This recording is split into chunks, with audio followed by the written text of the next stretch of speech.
de la tarde a través de la señal de Destape TV, transmitiendo de Chiclayo para el mundo. Les saluda Daisy Varillas. Muy buenas tardes. Saludo a todo el público que nos está viendo en esos momentos. Quien les habla, Karen Calle Rivera, desde Destape TV. Y pues considero que hoy es un día muy importante, pues muy aparte del relanzamiento del programa Las Mujeres Preguntan, también hoy se debuta nuestra selección contra Argentina en la histórica Bombonera, y pues estamos a la expectativa de lograr un pase al Mundial 2018 que se hará en Rusia. Así que estamos todos muy emocionados, felices, contentos, nerviosos, pero no podemos dejar de lado la coyuntura política, y es por eso que hoy tenemos como invitado al magíster César Cornejo Sánchez, quien es el director ejecutivo del Instituto Peruano de Gobernabilidad y Gestión Pública. César, buenas tardes. ¿Qué tal, Daisy? Buenas tardes. Agradecer a Destape TV por estos espacios que me brindan para poder dar a conocer a la colectividad lambayecana los avances en los servicios de capacitación y fortalecimiento de capacidades que damos a través del Instituto Peruano de Gobernabilidad y Gestión Pública a los servidores y funcionarios públicos a nivel nacional. Bien, César, el día martes estuvimos contigo en una ponencia magistral que diste en la Universidad Nacional Pedro Ruiz Gallo, y es por ello que consideramos trascendental tenerte el día de hoy acá para que puedas compartir con toda la colectividad chiclayana, en primer lugar, cuál es la problemática que tiene la gestión pública en un panorama general. Bien, regularmente cuando nosotros como ciudadanos de a pie en realidad vamos y preguntamos sobre la percepción del ciudadano respecto al Estado, pues la mayor parte del ciudadano, incluso Proética, ya señala que el gran porcentaje, el 67% de ciudadanos tienen una percepción de que el Estado es corrupto, de que el Estado es incapaz, de que el Estado es muy burocrático, poco celero, poco transparente. Entonces, esa situación de percepción del ciudadano no solamente es en Lambayeque, es a nivel nacional. Esa es una de las grandes problemáticas que tenemos. ¿Por qué? Porque el Estado, a diferencia de otras, de repente el sector privado, el Estado no vende ningún servicio, no vende productos, ¿no? Algo directamente en la que podamos ver los ingredientes, contenidos, calidad, ¿no? Normas ISO, filtros, sino que el Estado ofrece servicios. Y por su misma naturaleza de que ofrece servicios, es de que la percepción del ciudadano tiene mucha influencia en la administración pública, ¿no? Porque ellos son los beneficiarios finales, los que van a recibir o los que gozan del servicio que presta el Estado. Recordando que la finalidad que tiene el Estado es dar bienestar común y bienestar al ciudadano. Entonces, en ese contexto es el primer preámbulo que tenemos. Dentro de los otros contextos es de que ya en la propia administración pública, tanto los gobiernos locales, regionales, incluso algunos sectores del ámbito nacional, sus planes de gobierno, su plan de desarrollo concertado, su plan de desarrollo local, no guardan relación con las políticas públicas nacionales, incluso ni con las políticas de gobierno. Entonces eso involucra necesariamente que desde el ámbito local el municipio regularmente se queja que no tiene dinero, no tiene presupuesto, que no le apoyamos en obras, pero en realidad es porque no tienen estructuralmente organizado su MOF o su plan de desarrollo concertado, o si lo tienen no están actualizados. Eso involucra necesariamente que si no estás alineado a la política de gobierno y a la política de Estado, pues tus proyectos, planes, actividades o acciones que hagan no van a tener impacto a la medida de, por ejemplo, ahora tenemos el plan bicentenario, que es lo que quiere el Estado, ¿no? Llegar al 2021. En eso está pues disminuir la malnutrición, disminuir la brecha de la indocumentación, entre otras cosas.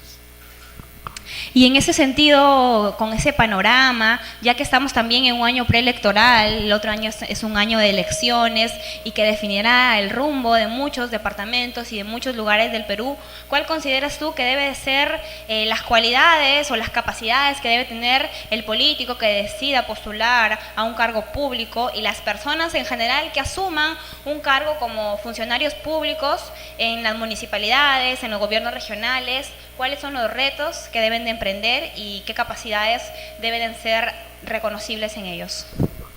Bien, yo creo que antes que la capacidad o habilidad que pueda tener el candidato, ¿no?, que ostente algún cargo público, más que en ellos es en el elector, ¿no? Porque en realidad la potestad o la legitimidad que le otorga a ese, ¿no?, aspirante a un sillón regional o municipal es el elector. Entonces, el elector tiene la gran responsabilidad de poder pues comparar, de poder leer, de poder difundir, de poder promover a través de esos espacios como la Semana de Ciencia Política de la Universidad Nacional Pedro Ruiz Gallo, que hace de que los electores, que somos nosotros, ¿no?, que estamos en el día a día, podamos conocer las aspiraciones no solamente de una aspiración política, sino de una aspiración social, que tenga un impacto social. Cómo es que el plan de desarrollo, el plan de gobierno, la propuesta de trabajo que tiene el candidato está alineado a las políticas de desarrollo nacional, está alineado a las políticas de desarrollo regional, si es que guarda relación y no es un copy-pega de otro gobierno local o de otra experiencia que no guarda relación con nuestra realidad cotidiana. Entonces, antes que de enfocarme en el candidato, es enfocarnos en nosotros como ciudadanos, ser un voto responsable, no es porque es mi amigo que me dé un favor, de que siempre me apoya y qué bueno, porque en realidad los políticos que tenemos en Lambayeque son los mismos, son las mismas caras, no tenemos caras nuevas y ya no demorarán en salir, ¿no?, candidatos que durante este tiempo durante este tiempo que no ha sido electoral, no ha tenido una incidencia su voz en los acontecimientos coyunturales de Chiclayo y Lambayeque. O sea, de alguna otra forma, tú te das cuenta quién es el político que solamente nace en un contexto electoral y el político que en realidad tiene una voz de mando y una voz de coyuntura social que involucra pues su posición frente a un acontecimiento que pueda suceder en la ciudad o a nivel regional. Dicho de paso esto, yo digo que el candidato que aspire a un puesto municipal o regional primero debe tener bien claro las ideas. Que el servidor que ingresa a la administración pública, porque yo también soy servidor público, es esa cualidad de servicio al ciudadano. Entonces, si nosotros vamos y ostentamos un puesto de trabajo o una elección, no es para dar servicio al ciudadano, es decir, que todos nuestros proyectos, planes de desarrollo, inversión pública, obras de contexto público, cualquier acción que se haga siempre debe estar enfocado al ciudadano. Entonces, eso necesariamente no es que nace de la noche a la mañana, eso ya es parte de la idiosincrasia propia del candidato. Entonces, acompañado a un liderazgo, una capacidad de decisión firme. ¿Por qué? Porque nosotros los funcionarios y servidores somos, digamos, los que de alguna otra forma tomamos decisión, no para nosotros, ¿no?, porque yo sé como padre de familia que es bueno para mi esposa, para mis hijos, el colegio, decido tal, porque es mi dinero. En cambio, cuando tú eres servidor, no es tu dinero y tienes la responsabilidad de administrar para darle, digamos, un bienestar a los niños y adolescentes abandonados, a las mujeres en estado de riesgo, a las personas con discapacidad, y entonces tienes una gran responsabilidad. Y esa responsabilidad está enmarcado directamente con el conocimiento de la administración pública. Si no conoces de administración pública, vas a cometer burradas en la administración pública. Y esas burradas, lamentablemente, en la administración pública, por omisión o por acción, al final son faltas, se convierten en delitos y pierdes tiempo y pierdes dinero, y tu aspiración en servir al final va a cambiar de rumbo en poder zafarte, ¿no?, de esos problemas legales que tuviste. O es más, ¿sabes qué, hermano? Ya sé que va a ser así, prefiero no hacerlo o dejar pasar, y lamentablemente la buena aspiración que se tuvo en el día a día ya en la administración pública es otro rumbo, es otro contexto. Entonces, yo creo que tiene que tener capacidad de liderazgo, capacidad de decisión y conocimiento en la gestión pública.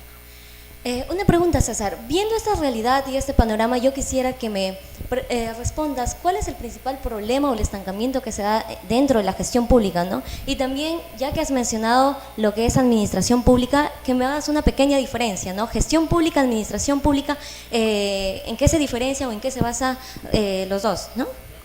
Bueno, el principal problema de desarrollo social y desarrollo económico que he podido evidenciar en mi experiencia es siempre la falta o la presunta falta de presupuesto, ¿no? O sea, yo digo, oye, el alcalde dice, no es que yo no tenga la voluntad, yo también conozco que existe la debilidad en esto, en el otro, pero es que no me dan presupuesto, pero es que no tengo plata, pero es que yo siempre pido, ¿no? Y en realidad el alcalde pide y pide, o la autoridad pide y pide, pero pide sin las formalidades del caso, ¿no? O sea, no es que yo pido con un oficio, como les mencioné ese día en la conferencia, no es que yo pida con algún documento simple, sino que de alguna u otra forma la incidencia de este contexto es de que pida, pero adjuntando el proyecto, adjuntando la inversión, adjuntando más o menos quién es la población beneficiaria, el impacto social, cuál es el pronóstico de tiempo de sostenibilidad, ¿no? Porque todo el proceso de inversión pública es desde la idea hasta el monitoreo, finalización o cierre de proyecto final.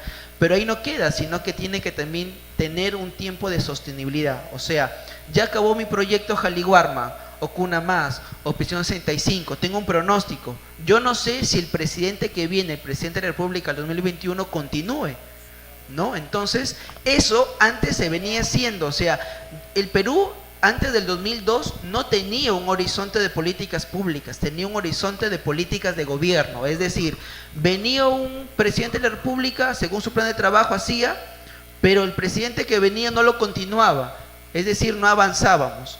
¿Qué se hizo? El famoso Acuerdo Nacional, que los estudiantes de ciencia política saben. A partir del año 2012 dijeron, bueno, ¿sabes qué? Los partidos políticos, los líderes de partidos políticos nos organizamos e hicimos, queremos esto para el Perú, y quien esté en el gobierno de turno tiene que avanzar en esas políticas. A la fecha son 31 políticas de Estado que son diferentes a las políticas de gobierno, es decir, que PPK tiene 13 o 12 políticas de gobierno que prioriza entre las 31 que tiene. Entonces, tú, alcalde, para que tengas presupuesto, tus planes, tu plan de desarrollo concertado local, tendrá que fortalecerse en el marco de esas políticas de gobierno que tiene justamente el partido de gobierno de turno, que están alineadas a las políticas de desarrollo nacional, y así poder pues implementar algún tipo de apoyo al gobierno local, ¿no? Entonces, eso involucra pues todo un fortalecimiento tanto de presupuesto, logístico, recursos humanos,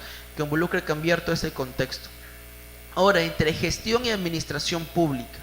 La gestión pública está más enmarcada a la gestión por resultado, ¿no? Oye, ¿cuánto te cuesta realizar una infraestructura de un hospital? 2 millones, 5 millones, 6 millones. Ya, regularmente dice cuesta 6 millones la construcción, como hay muchos hospitales que yo conozco a nivel nacional, ¿no? Que están construidos, pero que no funcionan. ¿Por qué? Porque dentro del perfil técnico de la gestión por resultados no consideraron ¿qué? Maquinarias, no consideraron ¿qué? El personal que van a atender. Entonces solamente se quedó en la infraestructura. Y al no ser considerado en el perfil, lamentablemente esto no va a funcionar. Eso es por una parte, gestión pública por resultado. Y la administración pública es el día a día en que el servidor tiene sus derechos, sus deberes, sus obligaciones, sus facultades, su horario de ingreso, su horario de salida, sus funciones, sus competencias que están en la administración pública, es decir, en tu mismo gobierno local, en tu mismo gobierno regional. Por lo tanto, la gestión es responsabilidad de los jefes de área, del máximo autoridad del área, ¿no? Como el gobernador regional, los gerentes regionales, los subdirectores, los directores, los subgerentes. Ellos son los que están en una política de gestión pública. Los que ven la administración pública, a mi punto de vista, son los operarios, los funcionarios, los que están debajo de ese nivel, que están en el día a día, los que dan la cara al ciudadano, ¿no? Entonces, ese contexto tiene que estar enmarcado con una gestión pública con un enfoque estrictamente de derechos humanos. Y justamente en un inicio de la entrevista mencionabas acerca de la capacidad de servicio, la función de servicio que tienen los servidores públicos, valga la redundancia. En ese sentido me gustaría preguntarte y a la vez hacer hincapié en lo que ya mencionabas, ¿no? Que el ciudadano se siente disconforme y en muchas encuestas pues sale a flote su desinformación y el sentimiento de disconformidad en cuanto al hecho de los servicios del Estado, ¿no? Entonces, ¿cómo podemos cambiar esto? También en los altos procesos burocráticos que existen, por ejemplo, para el tema de los trámites. Entonces, ¿qué se está haciendo desde la gestión pública, desde la labor de los gobiernos regionales, desde las municipalidades? Tú que ya eres un poco más conocedor en estos temas, ¿qué se está haciendo para mejorar esto, para cambiar esto y para cambiar sobre todo ese chip del ciudadano, ¿no? Que no se siente contento, no se siente conforme? Sí, mira, en el ciudadano lamentablemente tiene una perspectiva de que primero muchas veces se ha evidenciado en masas que el elector no se siente capaz de asumir un reto. O sea, piensa que tiene que venir un superhombre, un Superman, que no tiene que ser él, sino que tiene que ser otro a solucionarle su problema. Entonces, la principal medida de solución sería en que nosotros, desde el lugar donde nos encontremos, desde la universidad, desde el instituto, desde el colegio, no de educación básica regular, tal vez fortalecer los temas de educación cívica, de que yo tengo el derecho a elegir y ser elegido, a que yo tengo la capacidad, la capacidad intelectual, la capacidad, no sé, logística, la capacidad de valores, ¿no? En la que involucra que yo puedo tomar, ¿no? El ejemplo, mañana pasado yo se me ocurre, voy a ser candidato a Chiclayo.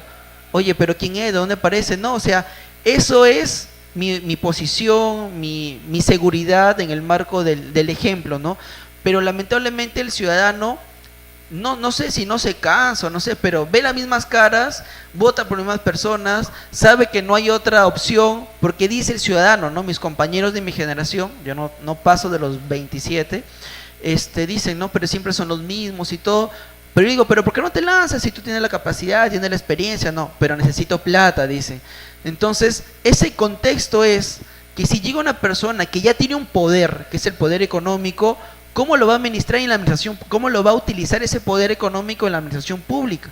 Por eso vemos que la percepción del ciudadano respecto al Estado, que no solamente es sector público, perdón, gestión pública, también es la percepción del ciudadano con respecto a la labor del fiscal, cuando no le otorga una medida de protección a una mujer que sufrió violencia familiar y que le dice, ya mamita, anda a su casa, y que el marido se enteró que lo denunció y a los 2 días la mata y se comete un feminicidio, o del Policía Nacional, o del Poder Judicial.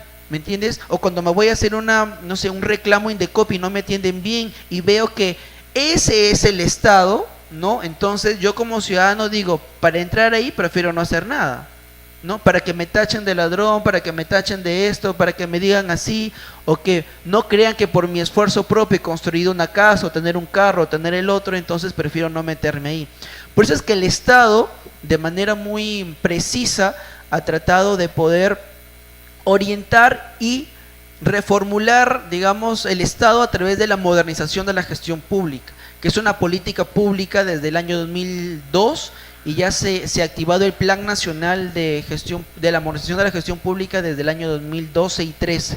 Entonces, ¿qué involucra esto? De decir, oye, el Estado sabemos que cuando el ciudadano dice, oye, el Estado es corrupto, es incapaz, burocrático, etcétera, en realidad no está hablando de una infraestructura, está hablando de personas. Por lo tanto, el Estado dice, hay que modernizar la gestión pública y fortalecer dentro de los 5 ejes un eje, que es el servicio meritocrático. Es decir, que va a tratar de captar la mayor cantidad de profesionales idóneos que regularmente están en el sector privado para que vayan al público con una buena remuneración, con unos cargos eficientes, implementación de servicios, para que así el servidor público pueda dar un buen servicio al ciudadano. Entonces, esto ha dicho ya el actual presidente de la República, que se va a ir implementando desde el año 2018, año fiscal 2018, no sabemos cuándo va a comenzar, pero ya en Cajamarca, en Lambayeque, en algunos sectores se está ya implementando la ley de servicio civil meritocrático, que es la ley 30057, que para bien o para mal es una oportunidad que tiene el servidor público de fortalecer sus conocimientos. Por eso es que el Instituto Peruano de Gobernabilidad y Gestión Pública fortalece estos conocimientos a través de diplomados, cursos de alta especialización, programas de especialización a precios completamente accesibles. Trabajamos con una ayuda de una agencia internacional que financia estos diplomados y estos eventos académicos a fin de que el servidor público, que sabemos que es un poco más remunerado, pueda acceder a estos servicios y fortalecer sus capacidades, porque entendemos que mientras mejor preparado esté el ciudadano, también mejor preparado va a estar el servidor público. ¿Por qué? Porque son ellos los que ofrecen el servicio. Nosotros, que somos Estado, en mi caso, también soy ciudadano y veo, yo soy activista social, ¿no? Y siempre estaba del otro lado de la puerta, ¿no? Tocando la puerta, oye, por ese hay plata, mira que esto, que la página amigable del MEF dice que están en tanto ejecución de presupuesto. Pero ahora que estoy del otro lado de la puerta, que soy quien abre la puerta, me doy cuenta que por más intención que tal vez tenga la autoridad inmediata, los procesos burocráticos te obligan a esa lentitud. El 30 de diciembre de 2016, PPK lanzó un compendio de normas, que es su compendio de simplificación administrativa. Una de ellas, por ejemplo, es que prohíbe que para la atención médica tengas que presentar tu documento de identidad. Normas y planes es lo que sobra en el Perú. Pero ¿qué pasó? Mire el caso de la mamá de la ex ministra Jara. Murió, ¿pero por qué? ¿Por negligencia? No, porque le condicionaron su servicio de salud a la presentación de un trámite burocrático que ya por ley estaba prohibido. Entonces, no es problema del sistema también, es problema del ciudadano, que tal vez no se enteró, que tal vez es rajatabla la ley, pero si no se actualiza, no puede brindar un buen servicio. Y justamente lo que estaban mencionando, que muchas veces existe el presupuesto para las municipalidades, pero sin embargo, porque no existe un plan concertado, no existe un plan, nosotros siempre escuchamos, por ejemplo, te hablo como ciudadanos, que se devuelve el dinero que no logran de repente invertir en obras, o de repente que no lograron invertir en alguna política que hicieron implementar, ¿no? Entonces, eso se debe a que no existen los planes en los gobiernos o en las municipalidades. Para ponerte un caso en concreto, por ejemplo, siempre he escuchado a muchos conocidos decir que la municipalidad de José Leonardo Ortiz no tiene dinero, que no tiene plata, que por más que ellos quieren hacer obras, no hay plata. Entonces, por ejemplo, ¿cuál es la realidad, por ejemplo, de la municipalidad de JLO?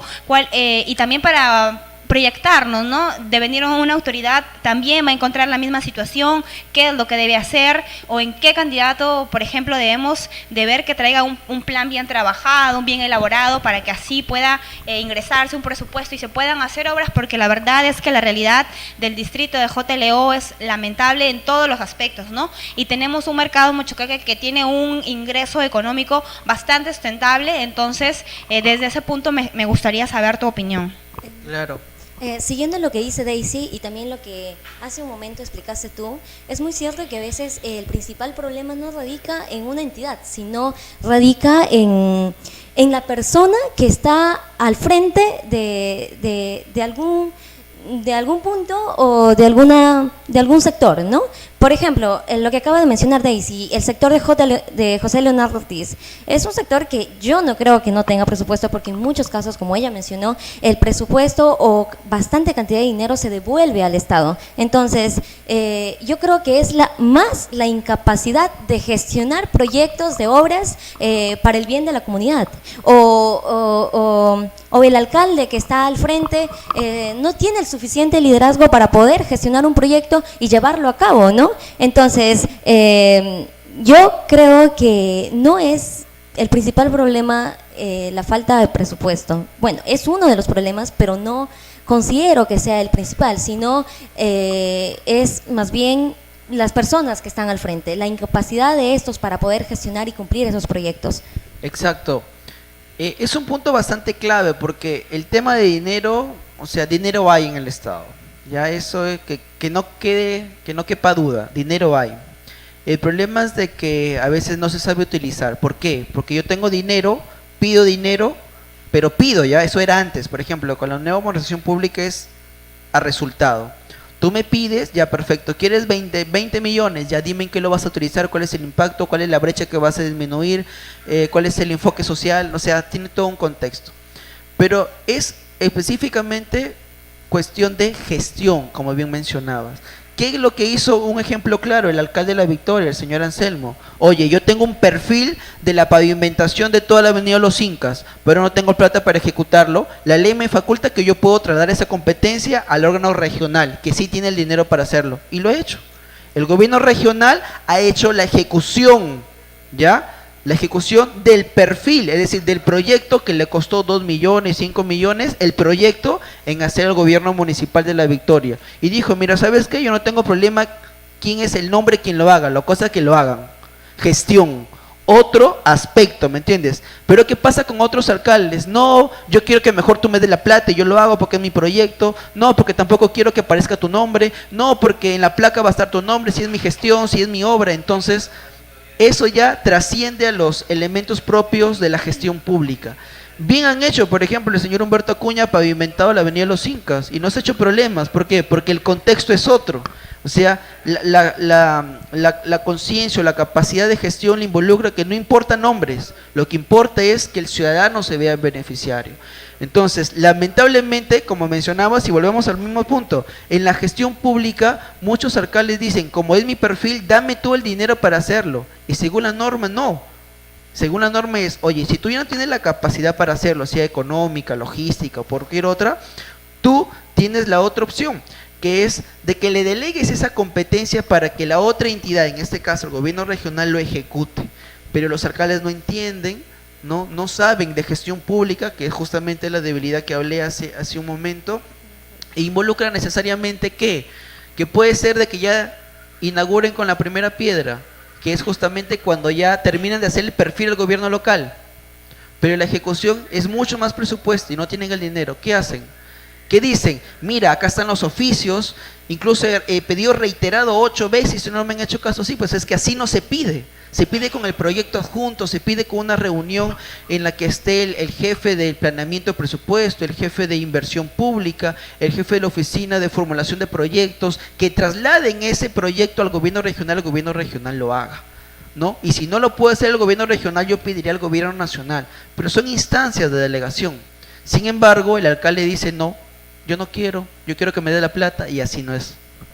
Claro, ¿no? Y un tema también, como ya lo mencionabas, a las autoridades, a dejar de lado los personalismos, a dejar de lado los protagonismos políticos y a pensar un poco más en el ciudadano, a pensar un poco más en las personas que están en los pueblos jóvenes, en los asentamientos humanos, que estamos esperando la realización de obras o las proyecciones para con la sociedad, ¿no? Invertir más en educación, invertir en salud, etcétera, en cuanto a sus capacidades, pero que pensando básicamente en el ciudadano, así como los vemos como candidatos cuando van y dan sus mítines al ciudadano, de esa misma forma que al momento de tomar una decisión piensen en aquellos que estamos esperando verdaderamente la realización del Estado de manera positiva, ¿no?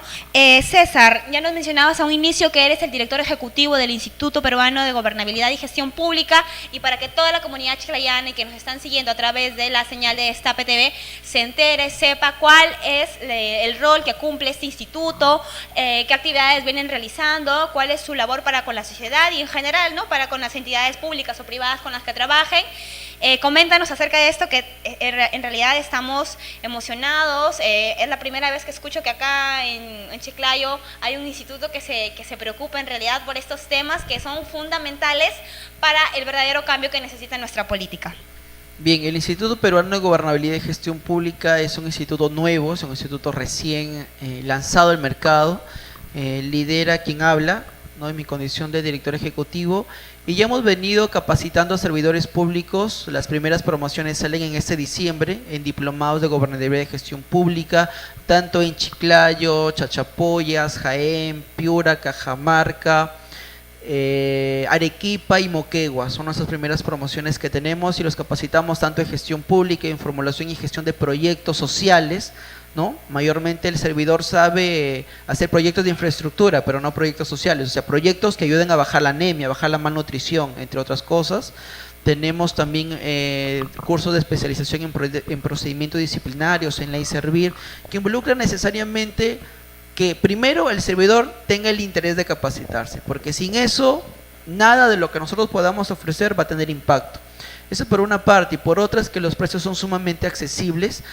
Trabajamos por convenios con cooperación internacional, convenios con una agencia internacional de cooperación y desarrollo, quien financia casi al 90% esos diplomados, y el servidor solo paga el monto único, ponte de 350, todo el diplomado, de 732 horas en algunas oportunidades.